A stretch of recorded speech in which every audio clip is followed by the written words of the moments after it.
Budaya samseng jalanan di negara ini masih menjadi barah dalam kalangan anak muda, bahkan seperti sukar dipisahkan. Litar harap masih menjadi pilihan mempamerkan aksi yang dianggap membanggakan bagi golongan itu. Namun, apa yang terus menjadi kebimbangan umum, nyawa pengguna jalan raya yang lain turut menjadi taruhan sikap tidak bertanggungjawab mereka yang turut digelar mak rempit. Apa kesudahan kisah mereka? Ikuti laporan disediakan Helmi Abdul Malik.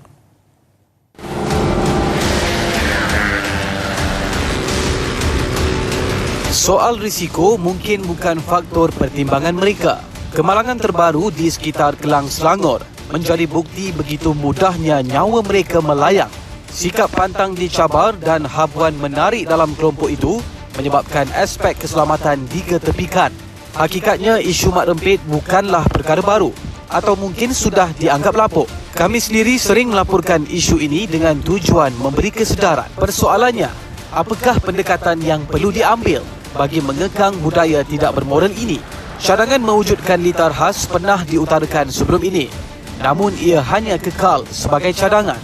Itu memang kami setuju dan sokonglah kerana kita ada satu litar khas. Tapi perkara ini sebenarnya dah telah lama diberi perhatian ataupun diberi galakan, tapi sambutannya tidak begitu menggalakkan. Jadi pada saya, kita mestilah orang kata berbincang, buat kajian, semua pihak, semua agensi, pihak PJRM ke, pihak kementerian dan lain-lain agensi yang terlibat, kita berbincang untuk kita mengatasi masalah ini. Mengakui sukar untuk menoktakan isu ini secara total. Penyelesaian menyeluruh perlu dilaksanakan segera dan bukan sekadar bergantung kepada pengoperasian polis semata-mata. Selain penguatkuasaan undang-undang, mereka juga perlu didampingi, diberi nasihat dan kesedaran.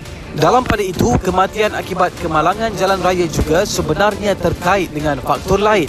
Ia dizahirkan sendiri Perdana Menteri Datuk Seri Anwar Ibrahim baru-baru ini.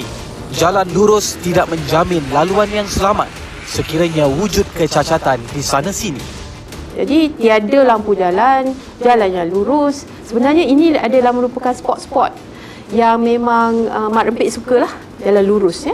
Dan kita lihat juga tiada lampu jalan sekitar kawasan-kawasan yang selekoh dan juga kawasan junction T ataupun Y adalah juga merupakan kawasan-kawasan yang spot di mana kalau tiadanya lampu jalan akan lebih memberi kesan ataupun impak kemalangan yang lebih tinggi di kawasan-kawasan tersebutlah.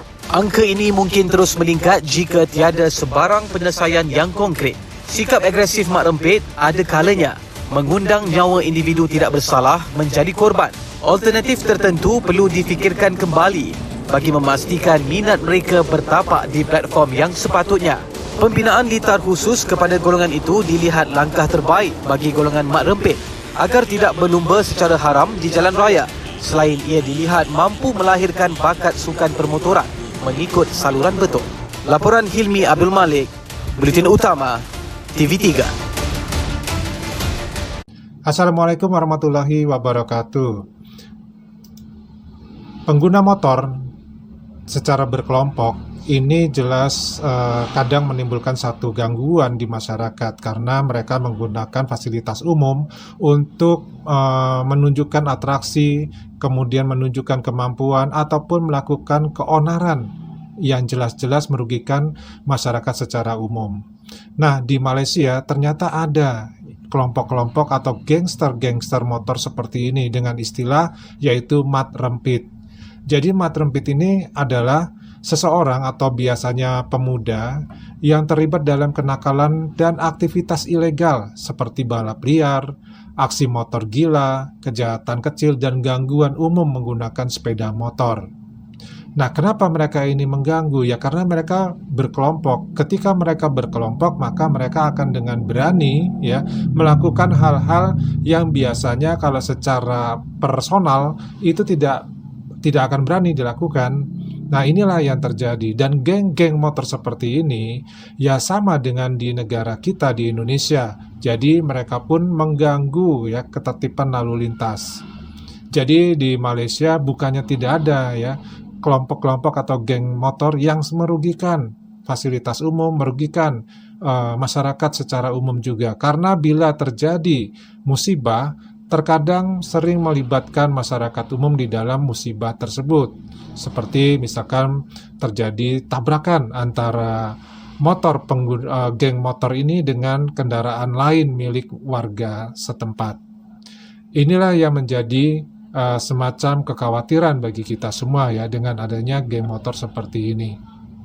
Nah, di Malaysia yang terkenal dengan ketertiban lalu lintasnya yang tinggi di ASEAN, ya ternyata juga memiliki gangster-gangster motor yang jelas-jelas menggunakan jalan raya sebagai tempat mereka bermain, beratraksi seperti balap liar, kemudian membunyikan klakson dengan knalpot yang suaranya juga berisik, serta tidak menutup kemungkinan juga mengganggu secara langsung tindakan-tindakan kriminal kecil kepada masyarakat secara umum.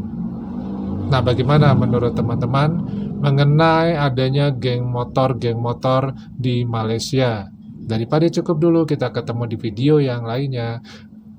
Wassalamualaikum warahmatullahi wabarakatuh. Salam.